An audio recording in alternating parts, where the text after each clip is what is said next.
أعوذ بالله من الشيطان الرجيم. بسم الله الرحمن الرحيم.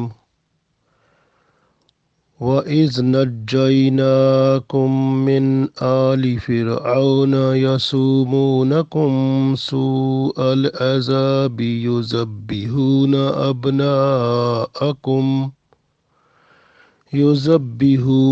أبناءكم ويستحيون نساءكم وفي ذلكم بلاء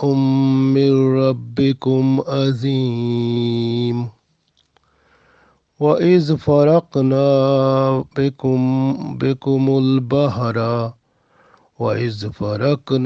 بكم البحر فأنجيناكم وأغرقنا آل فرعون وأنتم تنظرون. عزیز دوستو، السلام علیکم ورحمۃ اللہ وبرکاتہ. ابھی میں نے سورہ بقرہ کی آیت نمبر 49 اور آیت نمبر 50 کی تلاوت کی ہے. ان دونوں آیتوں میں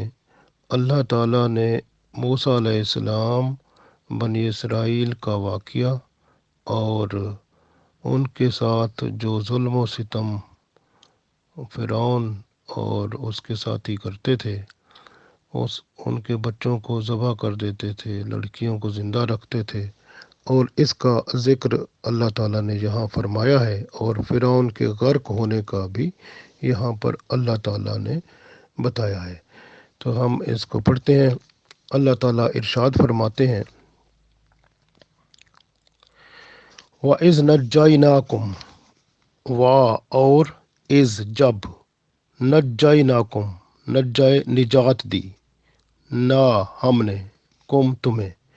اور جب ہم نے تمہیں نجات دی، من سے، آل اولاد کو کہتے ہیں. یہاں پر ہم آل سے مراد ساتھی ہو گئے فرعون کے، جو آل فرعون یعنی فرعون اور ان کے ساتھیوں سے، یا فرعون اور اس کی قوم سے.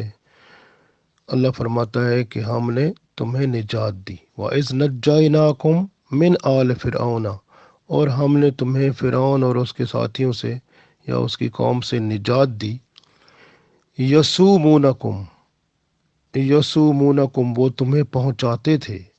سو کہتے ہیں برے کو، سخت کو، شدید کو. سوء العذاب، شدید عذاب، سخت عذاب، برا عذاب جو ہے وہ تمہیں پہنچاتے تھے. کیا برا عذاب تھا؟ یذبحون، کہ وہ ذبح کر دیتے تھے، ابناءکم، تمہارے بیٹوں کو، ویستحیون، اور زندہ رکھتے تھے، نساءکم، تمہاری عورتوں یعنی تمہاری بیٹیوں کو، یعنی تمہاری بیٹیوں کو وہ زندہ رکھتے تھے اور تمہارے بیٹوں کو وہ ذبح کر دیتے تھے. یہ سب سے بڑا ظلم تھا جو وہ کرتے تھے. وَفِي ذَلِكُمْ، اور فی میں، ذالکم، اس میں، یعنی اس واقعے میں یہ جو کام کرتے تھے اس میں، بلا کہتے ہیں، مصیبت کو بھی کہتے ہیں، یہاں پر ہم کہتے ہیں آزمائش. بلا تھی، یہ آزمائش تھی، یعنی بہت بڑی آزمائش تھی. من ربکم، تمہارے رب کی طرف سے. عظیم کا مطلب بہت بڑی، یعنی یہ بہت بڑی آزمائش تھی اللہ تعالیٰ کی طرف سے. وَإِذْ نَجَّيْنَاكُمْ مِنْ آلِ فِرْعَوْنَ، اور ہم نے فرعون اور اس کی قوم سے آپ کو نجات دی. یسومونکم سوء العذاب، جو تمہیں برا عذاب، سخت عذاب، شدید عذاب پہنچاتے تھے. یذبحون، جو ذبح کر لیتے تھے، ابناءکم، تمہارے بیٹوں کو، ویستحیون، اور زندہ رکھتے تھے، نساءکم، تمہاری بیٹیوں کو. وفی ذالکم، اور اس واقعے میں تمہارے لیے، بلاء، ایک آزمائش تھی، من ربکم، تمہارے رب کی طرف سے، عظیم، بہت بڑی، یعنی اس واقعے میں تمہارے رب کی طرف سے بہت بڑی آزمائش تھی. وَإِذْ فَرَقْنَا، اور جب ہم نے پھاڑ دیا، فرق کہتے ہیں پھٹنا، یعنی تو فرق پھٹنا، پھاڑ دیا، وَإِذْ اور جب، فرق نہ ہم نے پھاڑ دیا، یعنی وہ پانی کو ہٹا دیا، رستے بنا دیے بیچ میں، بیکم البحرا تمہارے لیے، بیکم تمہارے لیے، بحر سمندر، وہ سمندر بحر کلدم جو تھا وہاں پر اللہ تعالیٰ فرماتے ہیں کہ ہم نے تمہارے لیے وہ سمندر کو پھاڑ دیا، بیچ میں رستے بنا دیے، فَأَنْجَيْنَاكُمْ پس ہم نے تمہیں نجات دے دی، تو یعنی تم ان راستوں میں سے گزر گئے، پار ہو گئے، وَأَغْرَقْنَا اور ہم نے غرق کر دیا وہ جو فرعون اور اس کا لشکر جب بیچ میں آ گیا تو پانی کو اللہ نے ملا دیا تو وہ غرق ہو گئے۔ تو اللہ فرماتا ہے وَأَغْرَقْنَا اور ہم نے غرق کر دیا آل فرعون، فرعون اور اس کے ساتھی جو آئے تھے وہ لشکر سارے کا سارا ان کو غرق کر دیا پانی میں، وَأَنْتُمْ اور تم تنظرون یعنی نظروں سے دیکھ رہے تھے اس کو، یعنی تمہاری نظروں کے سامنے تھا وہ جو ہم نے غرق کیا تھا، بالکل تمہاری نظروں کے سامنے تھا، تم انہیں دیکھ رہے تھے۔ تو یہ دیکھیں اللہ تعالیٰ نے یہ سارا منظر بیان کیا ہے، جو اللہ تعالیٰ نے اتنا بڑا کرم کیا کہ ظالموں کو مظلوموں کے سامنے ہی وہ تباہ و برباد کر دیا، غرق کر دیا۔ تو ظلم جتنا بھی ہوتا ہے وہ آخر وہ ایسا ظلم جو کہ دوسروں کو غلام بنا کے بندہ رکھے، اور دوسرا یہ ہے کہ ذبح کرتا رہے، یعنی خون کا، یعنی قتل و غارت جب ہو جاتی ہے اور خون ہو جاتا ہے اور غلامی ہو بیچ میں، اور پھر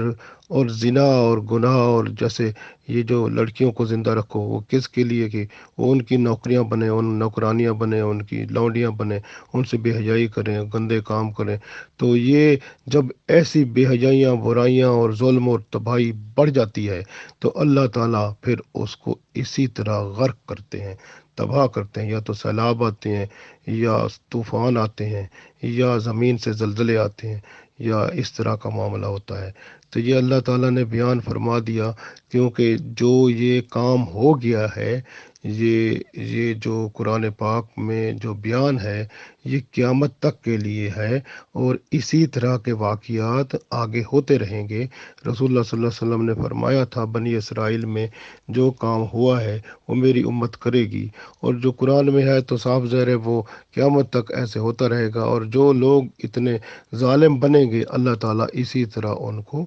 غرق کرتا رہے گا، چاہے وہ بہت بڑی سلطنت کے مالک ہوں، یا بادشاہ ہوں، یا کوئی چھوٹا اپنا بڑا امیر ہو جو دوسروں پر، چھوٹا ہو بڑا ہو، کو جو ظلم کرنے والا ہے اس کی تباہی اسی طرح ہوتی رہے گی۔ تو اللہ تعالیٰ اس میں ارشاد فرماتا ہے وَإِذْ نَجَّيْنَاكُمْ مِنْ آلِ فِرْعَوْنَ يَسُومُونَكُمْ سُوءَ الْعَذَابِ، یعنی اور ہم نے جو فرعون ہے ان کے ساتھیوں سے آپ کو نجات دی، یسومونکم سوء العذاب، کیونکہ وہ آپ کو بہت برا عذاب دیتے تھے، کہ یذبحون آپ کے بیٹوں کو تو ذبح کر دیتے تھے، وہ یستحیون نساءکم اور تمہاری بیٹیوں کو زندہ رکھتے تھے، وفی ذالکم اور اس واقعے میں بلاء من ربکم عظیم، اللہ کی طرف سے ایک بہت بڑی آزمائش تھی۔ تو اللہ بندے کو آزماتا بھی ہے۔ اب یہاں پر ایک چیز بتانے والی ہے، وہ یہ ہے کہ یہ فرعون تھا کون؟ اصل میں یہ جو بنی اسرائیل ہے وہ وہی قوم تھی جو حضرت یعقوب علیہ السلام کی اولاد ہے، کیونکہ اسرائیل یعقوب علیہ السلام ہے، بنی کا مطلب اولاد۔ یعقوب علیہ السلام کی اولاد جو تھی اللہ تعالیٰ نے ان کو بڑی عظمت دی تھی۔ پھر اس طرح جیسے ہوتا ہے نا، مسلمان جو ہیں وہ ایک دفعہ جیسے آپ پیچھے دیکھیں کہ کتنی عظمت تھی، ان کے پاس سب کچھ تھا، لیکن جب وہ مادہ پرست بن گئے اور بے حیائی، برائی، گناہ اور ہر طرح کے غلاظت میں آ گئے تو اللہ تعالیٰ نے وہ جو ان کو عظمت دی تھی وہ چھین لی، پھر وہ ذلیل ہو گئے۔ اور اس طرح سے پھر جب وہ مسلمان قوم بھی آگے بڑھتی ہے اللہ تعالیٰ کی رحمت بھی اس کے قریب آتی ہے، تو بندے کو رجوع خود کرنا پڑتا ہے، اور جب تک کہ اللہ تعالیٰ قوم کی حالت اس وقت بدلتا ہے جب وہ خود تیار ہوتی ہے، جس طرح کہ سورہ رعد میں یہی بات ہے نا کہ وہ ہم پڑھیں گے تو اس میں یہ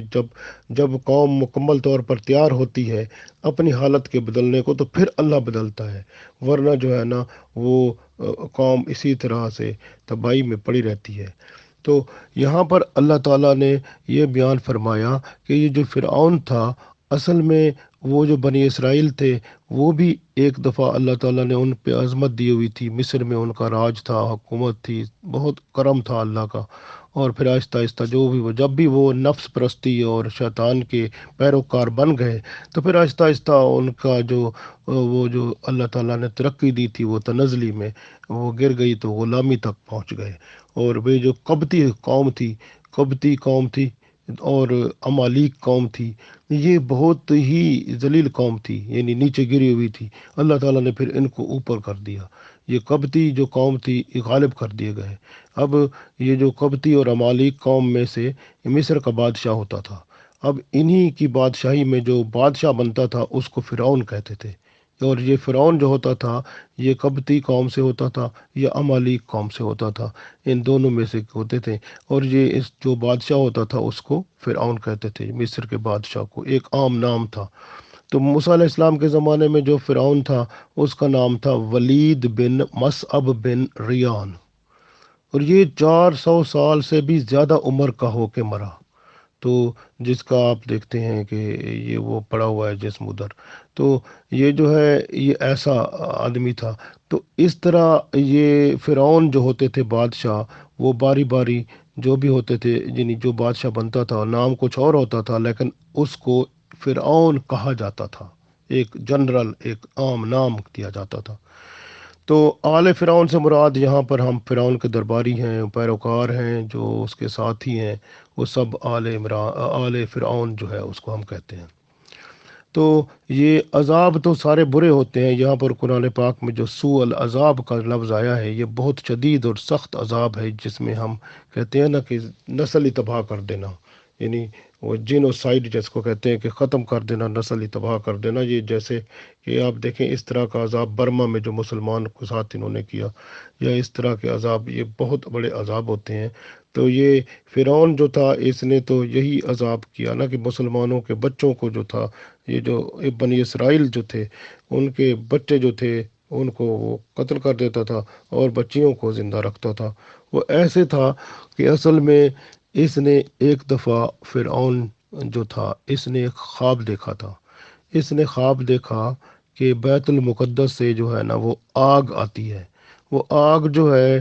اس نے مصر کو گھیر کر، جو قبطی ہیں قوم کے، یعنی جس میں سے یہ بادشاہ فرعون ہوتا تھا، تو وہ قبطیوں کے جو گھر ہیں وہ سارے آگ نے جلا دیے۔ اور بنی اسرائیل جو تھے، جن کو انہوں نے غلام بنا کے رکھا ہوا تھا، ان کے گھروں کو کچھ نہیں کیا آگ نے، ان کے گھر ویسے کے ویسے تھے، وہ سلامت رہ گئے۔ لیکن جو قبطی تھے ان کے سب گھروں کو آگ نے کھا لیا، آگ نے تباہ کر دیا۔ اب اس کے بعد کیا ہوا کہ اس نے فرعون نے کہا یہ خواب بہت سخت ہے۔ اس نے جو اس زمانے کے کاہن اور وہ نجومی تھے جو خوابوں کی تعبیر بھی ساتھ بتاتے تھے، تو ان سے اس نے اپنے درباریوں میں جو بڑے بڑے ان کے ایکسپرٹ بیٹھے تھے، ان سے فرعون نے کہا کہ مجھے بتاؤ اس کی تعبیر کیا ہوگی۔ تو وہ کاہن جو تھے یا نجومی جو تھے انہوں نے کہا کہ بنی اسرائیل میں ایک لڑکا پیدا ہوگا جو تیری حکومت کو تباہ کر دے گا اور تیرا یہ زوال ہو جائے گا۔ تو یہ سن کر اس نے کہا کہ ایسا کرتے ہیں کہ یہ جو لڑکے بنی اسرائیل کے پیدا ہوتے ہیں ہم ان پر ان کو قتل کرنے کا حکم دیتے ہیں۔ تو پھر اس نے حکم دیا کہ جو ہے نا یہ جو بنی اسرائیل میں جب بچے پیدا ہو جائیں، لڑکے پیدا ہوں، تو ان کو فوراً ہی وہ قتل کر دیا جائے۔ ویسے وہ بنی اسرائیل پر پہلے ہی انہوں نے غلامی کا تسلط کیا ہوا تھا۔ بنی اسرائیل کے جو لوگ تھے وہ پتھر کی چٹانیں کاٹتے تھے، وہ اس کو کاٹ کاٹ کے ڈھو ڈھو کے وہ پھر عمارتیں ان کی بنواتے تھے بڑے، اور ان کی گردنیں زخمی ہو جاتی تھیں، ان کی کمر جو ہے ٹوٹ جاتی تھی وہ۔ اور جو بنی اسرائیل کے غریب ہوتے تھے ان پر ٹیکس لگایا جاتا تھا، اور اتنا کہ وہ جو کمائی کر کے آتے تھے، ایک چھوٹا سا مزدور جو ہوتا ہے وہ بھی اپنی کمائی میں سے اس کو پیسے دینے ہوتے تھے۔ اگر وہ مزدوری نہیں کرنے جاتا تھا تو اس سے پوچھا جاتا تھا تو کیا کیوں نہیں، اور پھر اس کو جو ہے نا وہ سزا دی جاتی تھی۔ اور وہ ٹیکس کیونکہ وہ اس نے وہ کما کر دیا جو نہیں ہے، وہ ہر دن کا شام کو آنے سے پہلے وہ ٹیکس دینا پڑتا تھا، اس کے بعد وہ گھر آتا تھا اور اس کو اس طرح کا حساب ہوتا تھا، ورنہ اس کے ہاتھ گردن کے ساتھ باندھ کر ملا، یعنی گردن کے ساتھ ہاتھ ملا کر باندھ دیے جاتے تھے، اور پھر جو ہے نا وہ اس کو بعض اوقات تو مہینے مہینے اسی طرح اسی مصیبت میں باندھ کے رکھا جاتا تھا، اور کھانے پینے سے بھی بعض اوقات ان کو نہیں دیتے تھے یہ، اور ان پر سختیاں اور مصیبتیں اور مار پڑتی تھی۔ تو اس طرح کے یعنی کہ یہ ظلم کرتے تھے، ایسے لوگ تھے، اور بنی اسرائیل کو اپنے تسلط میں رکھا ہوا تھا۔ اور جب اس کو یہ خواب نظر آیا تو پھر اس نے پابندی لگا دی کہ بنی اسرائیل میں جو لڑکا پیدا ہوگا اس کو قتل کر دیا جائے۔ وہ اتنا اس نے ایک پورا محکمہ بنا دیا۔ اب وہ محکمہ ایسا تھا کہ وہ جو ہے وہ جیسے نرسنگ جو ہوتی ہے، جو گھر میں دائیاں ہوتی ہیں نا، جو بچہ پیدا کرنے کے لیے گھروں میں جاتی ہیں، تو وہ اس نے اس طرح ہر گھر میں عورتیں بھیجیں جو نرسیں تھیں، اور تاکہ ہر عورت کا معائنہ کرے کہ وہ کوئی پریگننٹ تو نہیں ہے، کوئی کسی کا بچہ ہونے والا تو نہیں ہے، تو وہ اگر ہو تو وہ اس کی وہ پوری ہسٹری جو ہے پورا وہ اس کا لکھا جاتا تھا کہ یہ جو ہے نا اس کا بچہ کب تک ہوگا، کیا ہوگا، وہ اس کے پھر وہ اس کے ساتھ آنا جانا اس کا حساب رکھتے تھے۔ پھر وہ بچہ دیکھتے تھے کہ بچہ اگر لڑکا ہو گیا ہے تو فوراً اس کو وہ جو پولیس ان کی ہوتی تھی اس کے سامنے قتل کیا جاتا تھا، تو تاکہ وہ قتل کرنے کا ریکارڈ بنا جاتا تھا جو دفتری طور پر باقاعدہ درج ہوتا تھا۔ تو اس طرح کا نظام اس نے بنا رکھا تھا کہ بچوں کو قتل کر دیا جائے، لڑکیوں کو چھوڑ دیتے تھے تاکہ وہ جو ہیں ان کی لونڈیاں بنیں اور ان سے وہ بے حیائی کریں، غلط کام کریں، اس طرح کا انہوں نے حساب بنا کے رکھا ہوا تھا۔ تو یہ ایسے لوگ تھے، یعنی کہ آپ دیکھیں کہ اس نے فرعون نے وہ 70,000 لڑکے قتل کر ڈالے، اور پھر جو ہے 90,000 حمل گرا دیے عورتوں کے، ابھی حمل ہوتے تھے تو فوراً وہ دوائیاں جیسے ہوتی ہیں وہ دے کر ان کو گرا دیتے تھے تاکہ وہ جو ہے نا بچہ پیدا ہی نہ ہو سکے۔ تو اس طرح جو ہے نا وہ ان لوگوں نے یہ کام ایسے ایسے ظلم کیے۔ تو پھر ایسے ہوا کہ بنی اسرائیل میں وہ اللہ تعالیٰ نے ایسا نظام بنایا کہ جو بوڑھے لوگ تھے وہ بھی جلدی جلدی مرنے لگ گئے، اور پھر جو بچے تھے وہ خود مار رہا تھا۔ پھر وہ جو کیا ہوا کہ جو قبطی قوم تھی اس کے جو امیر تھے یا بڑے تھے، وہ ایک پورا ایک وفد بنا کر وہ فرعون کے پاس پہنچے، اور انہوں کو فرعون سے عرض کی انہوں نے کہ بھئی آپ جو ہے بنی اسرائیل جو ہے یہ اس طرح ان کے بوڑھے بھی مر رہے ہیں، ان کے تو بچے بھی جو ہے نا وہ آپ مار رہے ہیں، تو ان کے پاس تو یہ اب تو بنی اسرائیل ختم ہو جائیں گے اس طرح، تو ہمارے لیے یہ جو خدمت گزار جو ہیں، نوکر جو ہیں، وہ کہاں سے آئیں گے، ہمارے غلام کہاں سے آئیں گے، ہمارے جیسے کام کرنے والے ہیں سارے، یہ جو بنی اسرائیل سے ہم ایسے ایسے کام لیتے ہیں، تو یہ کہاں سے آئیں گے، پھر کن پر تم حکومت کرو گے؟ جب انہوں نے اس کو فرعون کو کہا تو فرعون نے پھر اپنا جو حکم دیا ہوا تھا کہ بچوں کو قتل کریں تو اس میں تھوڑی ترمیم کی، اس میں تبدیلی کی۔ کیا تبدیلی کی اس نے حکم نامہ جاری کیا کہ اب 1 سال جو ہے بچے قتل کر دیے جائیں اور دوسرے سال بچوں کو چھوڑ دیا جائے۔ تو اس طرح کا ہی نظام بن گیا، اور حضرت ہارون علیہ السلام جو ہیں، موسیٰ علیہ السلام کے بھائی جو ہیں، وہ اس سال میں پیدا ہوئے جب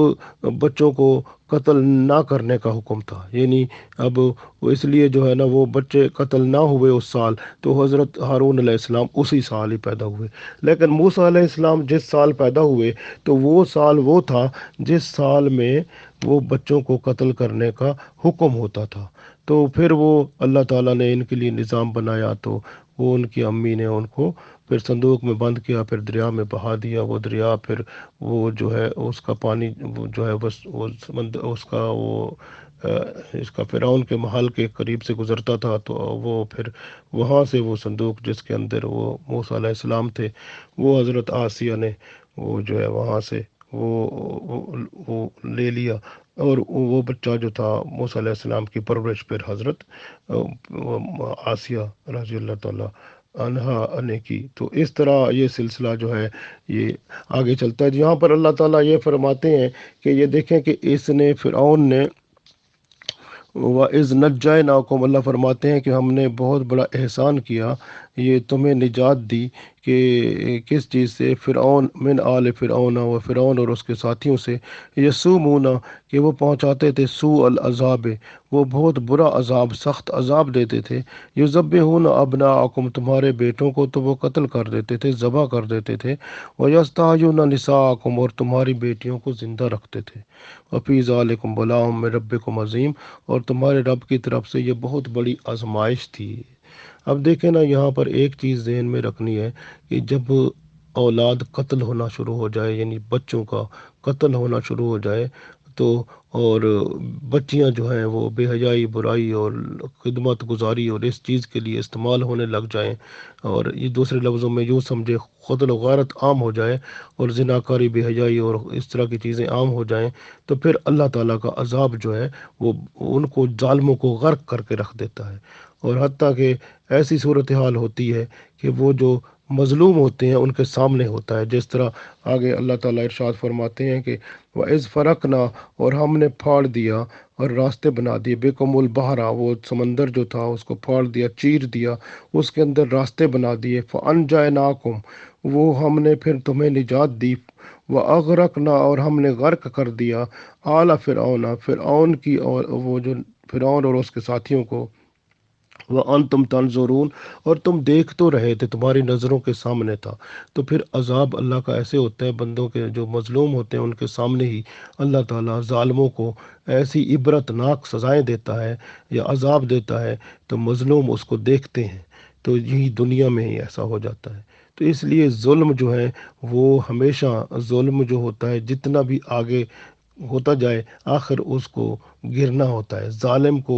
سزا ملنی ہوتی ہے، ہر چیز کا یہاں دنیا میں اینڈ ہے، اختتام ہے، اس لیے ظلم کا بھی اختتام ہوتا ہے۔ اللہ تعالیٰ نے اس لیے تو فرمایا ہے کہ صبر کرتے رہو، صبر کرنے والوں کے میں ساتھ ہوں۔ تو صبر کرنے والوں کو اللہ تعالیٰ ایسا صلہ عطا فرماتا ہے کہ ان کی آنکھوں کے سامنے ظالم جو ہیں وہ سارے وہ اپنے جو کردار کیا تھا انہوں نے اس کی سزا پاتے ہیں، تو مظلوم سامنے دیکھتا ہے ان کو، تو یہ اللہ تعالیٰ ان کو عطا کرتا ہے جو صبر کرتے ہیں۔ تو صبر کرنا، یہ موسیٰ علیہ السلام دیکھیں نا، یہ جب آئے تو بنی اسرائیل جو 6 لاکھ تھے اور 12 قبیلے تھے، اور انہوں نے صبر کیا، اور پھر اللہ تعالیٰ نے کیا کیا کہ وہ ظلم و ستم ان پہ ہوتے رہے، بچے بھی قتل ہوتے رہے، ذبح ہوتے رہے، وہ خود بھی اتنا ہو کہ ان کو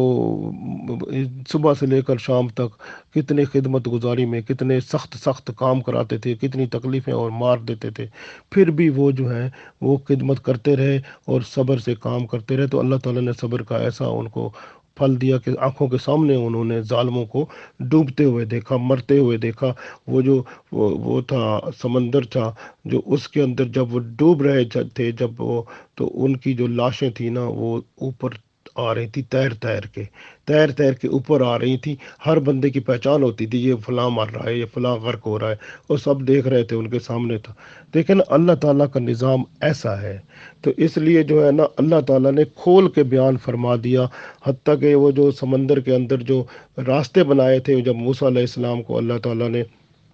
جب اللہ نے فرمایا نا وَإِذْ فَرَقْنَا، کیونکہ جب موسیٰ علیہ السلام وہاں سے چل پڑے 6 لاکھ بنی اسرائیل والوں کو لے کر، اللہ تعالیٰ کا حکم ہوا کہ راتی رات چلے جاؤ، اور رات کو چل پڑے، تو پھر وہ صبح سویرے وہ ڈھونڈتا ہوا پیچھے سے فرعون اور اس کا لشکر بھی پہنچ گیا وہیں پر دریا کے کنارے، اور اللہ وہ سمندر کے کنارے، تو وہاں پر پھر اللہ تعالیٰ نے موسیٰ علیہ السلام کو حکم دیا کہ اپنا جو وہ ڈنڈا ہے، جو لاٹھی ہے، عصا ہے، اس کو سمندر میں مارو، تو ایک دفعہ مارا تو ایک دم اس کے 12 راستے بن گئے تھے، وہ 12 قبیلے تھے، ہر ایک کا راستہ بن گیا، وہ اتنے تھے کہ کھلے وہ بن گئے کہ وہاں سے وہ ایک دوسرے کو راستوں میں سے وہ دیکھتے بھی تھے اور ایک دوسرے سے باتیں بھی کرتے تھے، اور اس طرح کا نظام تھا کہ جیسے یوں سمجھیں کہ اللہ کا ایک خاص احسان ہو گیا، ایک خاص جو ہے نشانی ہے، جس سے ہم یہ کہہ سکتے ہیں کہ جس میں دور دور بیچ میں پانی ہے، اور ایک راستہ ادھر ہے تو دوسرا دوسری طرف ہے، درمیان میں پانی ہے، پھر بھی وہ راستے کے اندر سے جو بندے گزر رہے ہیں وہ دوسرے راستے والوں کو دیکھ بھی رہے ہیں، ان سے بات بھی کر رہے ہیں، اور وہ ایک دوسرے کی سن بھی رہے ہیں اور ایک دوسرے کو جواب بھی دے رہے ہیں۔ دیکھیں نا، اللہ تعالیٰ جب مہربانی کرتا ہے تو ایسے ایسے کرم کرتا ہے کہ بندوں پر اتنی مہربانی ہوتی ہے۔ وہی جو غلام تھے، آپ دیکھیں اللہ تعالیٰ نے کتنا کرم کیا، اور بعد میں اللہ تعالیٰ نے ان کو وہ جو مصر میں فرعون تھے، سب اللہ تعالیٰ نے غرق کر کے، پھر اللہ تعالیٰ نے بنی اسرائیل کو، پھر ان کو اللہ تعالیٰ نے وہ ان پر تسلط قائم کرا دیا۔ تو اللہ تعالیٰ جب مہربان ہوتا ہے تو پھر سب کرم فرما دیتا ہے، لیکن سب سے بڑی بات ہے صبر کرے بندہ اور اللہ کو نہ چھوڑے، جس طرح اللہ تعالیٰ نے فرمایا نا کہ یا ایھا الذین آمنوا استعینوا بالصبر والصلاۃ، تو صبر کرے بندہ اور نماز سے مدد لے، رب کی طرف رجوع رکھے تو پھر کام سارا ٹھیک ہو جاتا ہے۔ اب یہ میں نے عرض کیا کہ یہ جو ہے دریا میں غرق ہو گئے، تو کچھ لوگ کہتے ہیں کہ وہ دریائے نیل تھا، لیکن وہ اصل بات یہ ہے کہ وہ دریائے نیل وہاں گرتا ہے، وہ سمندر تھا بحر کلزم، جس کے اندر یہ لوگ سارے غرق ہو گئے، تباہ ہو گئے، اور دریا کو اللہ تعالیٰ نے، وہ سمندر کا جو پانی تھا اس کو آپس میں اللہ تعالیٰ نے، جب فرعون اور اس کا لشکر درمیان میں پہنچ گیا، سارے کے سارے اس کے اندر آ گئے، اللہ نے پانی کو حکم کیا اب دونوں اب پانی آپس میں مل جاؤ، تو پانی جب دونوں طرف سے مل گیا تو یہ فرعون وہاں پر غرق ہو گیا۔ اور وہ کہتے یہ ہے کہ فرعون جب غرق ہو رہا تھا، اس نے کہا موسیٰ علیہ السلام کو کہ اب میں تیرے رب کو مانتا ہوں، میں اللہ کا اقرار کرتا ہوں، لیکن اس وقت موت کے وقت توبہ قبول نہیں ہوتی، اس لیے بندے جو ہیں یہاں پر ہم سب توبہ پہلے ہی کر لیں، اور یہ نہیں ہے کہ مرتے وقت جو ہے توبہ قبول نہیں ہوتی، اس لیے توبہ استغفار کر لے۔ بندہ ہر وقت گناہ گار ہے، ہر وقت کوئی نہ کوئی گناہ ہوتا رہتا ہے، اور اس لیے توبہ استغفار کو ہر وقت کوشش کرے کہ ہمارے، کیونکہ چھوٹی موٹی غلطی ہوتی رہتی ہے، استغفار توبہ کو کبھی ساتھ سے نہ جانے دے اور ہر وقت اس کو قائم رکھے۔ تو ہمیں چاہیے کہ ہر وقت اللہ تعالیٰ سے استغفار کرتے رہیں تاکہ ہمارے گناہ معاف ہوتے رہیں۔ اب دیکھیں نا، جب یہ غرق ہو گئے بنی اسرائیل کے سامنے وہ فرعون اور اس کا لشکر، تو کیونکہ اللہ تعالیٰ نے بہت بڑا کرم کیا، اور ان کے لیے یہ ایک قسم کا شکر کا مقام تھا کہ ظلم سے نجات ملی، تو اس شکر میں موسیٰ علیہ السلام نے اور بنی اسرائیل نے روزہ رکھا، اور یہ دن جس دن فرعون غرق ہوا تھا وہ 10 محرم تھا، اور 10 محرم کو موسیٰ علیہ السلام نے روزہ رکھا، اور ان کے ساتھ جو بنی اسرائیل کے 6 لاکھ لوگ تھے انہوں نے بھی روزہ رکھا، اور پھر یہ رسم چلتی رہی حتیٰ کہ وہ جب رسول اللہ صلی اللہ علیہ وسلم مکہ سے مدینہ ہجرت کر کے گئے، تو وہ یہودی جو تھے مدینہ کے، وہ روزہ رکھتے تھے، تو آپ صلی اللہ علیہ وسلم نے پوچھا کس کا روزہ رکھا ہوا ہے، تو انہوں نے کہا یہ جو ہے نا 10 محرم کا، کہ اس دن ہمیں فرعون سے نجات ملی تھی، وہ غرق ہوا تھا، تو ہمیں اسلام کو فتح ہوئی تھی۔ تو موسیٰ علیہ السلام کا اللہ کے رسول صلی اللہ علیہ وسلم نے فرمایا کہ ہم زیادہ حقدار ہیں کہ اسلام کی جو حرمت ہے، اسلام کی بلندی ہے، اسلام کا جو اللہ تعالیٰ نے یہ نام بلند کیا، اور ظلم کو اور تاریکی کو اور فرعونیت کو غرق کیا، تو اس کے شکر میں ہم زیادہ اللہ کے ہاں شکریہ ادا کرنے کے مستحق ہیں، اس لیے ہم بھی روزہ رکھتے ہیں۔ تو رسول اللہ صلی اللہ علیہ وسلم نے بھی 10 محرم کا روزہ رکھا تھا۔ 10 محرم کا روزہ رکھنا یہ جو ہے وہ اب سنت رسول صلی اللہ علیہ وسلم ہے، تو ہم 10 محرم کے ساتھ 9 ملا لیتے ہیں، تو اس لیے کہ ہم، کیونکہ آپ صلی اللہ علیہ وسلم کے ایک اور حدیث میں یہ بھی ہے کہ ہم یہودیوں اور عیسائیوں کے خلاف کرتے ہیں، تو اس حساب سے پھر 9-10 محرم کا روزہ رکھنا چاہیے، یا 10 اور 11 کا رکھ لے بندہ۔ تو اس طرح سے یہ روزہ جو ہوتا ہے، یہ دوسرے لفظوں میں یہاں پر روزے کی بات اس لیے آئی کہ جب بندے کو اللہ تعالیٰ خوشی دے، اس کو کچھ رحمت ہو جائے اللہ تعالیٰ کی اس پہ، تو پھر بندے کو جو ہے نا اس شکریہ میں روزہ رکھے۔ روزہ ایک بہت بڑی اچھی چیز ہے جس سے اللہ تعالیٰ خوش بھی ہوتا ہے، کیونکہ اللہ تعالیٰ نے خود فرمایا ہے نا کہ حدیث میں جیسے آتا ہے الصوم لی وانا اجزی بہ، کہ روزہ میرے لیے ہے اور اس کی جزا میں خود ہوں۔ تو جس کی جزا خود ہو تو ماشاءاللہ پھر وہ تو اللہ اس کا ہو جاتا ہے، جو اللہ کا ہو جاتا ہے۔ پھر روزہ تو ایسی چیز ہے جو اللہ کے ساتھ بندے کو ملا دیتا ہے۔ تو اسلام کی فتح اور خوشی منانے میں، اور جب بندے کو کوئی اس کے مسائل حل ہو جائیں، اللہ تعالیٰ کی رحمت ہو جائے، تو بندے کو روزہ رکھنا چاہیے۔ اور روزہ جو ہے وہ اللہ تعالیٰ کی طرف سے رحمت بھی ہے اور ایک بہت بڑا شکر بھی ہے۔ تو یہ فرعون اور اس کے غرق کا واقعہ پھر ہم پڑھیں گے آگے، سورہ اعراف میں بھی آئے گا، انفال میں بھی آئے گا، سورہ بنی اسرائیل میں آئے گا، سورہ شورا میں آئے گا، سورہ زخرف میں آئے گا، سورہ دخان میں آئے گا۔ تو یہ بہت ساری جگہوں پہ آئے گا، تو اس کا واقعہ پھر ہم اور بھی آگے پڑھتے رہیں گے۔ تو ہمیں یہاں پر ایک بات یاد رکھنی ہے کہ حضرت علی رضی اللہ تعالیٰ عنہ فرماتے ہیں کہ آزادی کے حصول کے لیے موت جو ہے انسان کی زندگی بن جاتی ہے۔ تو یہ آزادی جو ہے، غلامی سے آزادی، بنی اسرائیل نے اس کو ثابت کر دیا کہ جب اللہ کی رحمت پہ بھروسہ ہوتا ہے اور صبر کا دامن ہاتھ سے نہیں چھوڑا جاتا اور یقین کامل اللہ پر ہوتا ہے اور نماز یعنی قرب الہی کی طرف گامزن بندہ ہو جاتا ہے، تو پھر اللہ کی رحمت سے آزادی بھی مل جاتی ہے، اور ایسی آزادی کے غلام جو ہیں وہ حکمران بن جاتے ہیں، اور اللہ تعالیٰ جب مہربان ہوتا ہے۔ ہمیں بھی کوشش کرنی ہے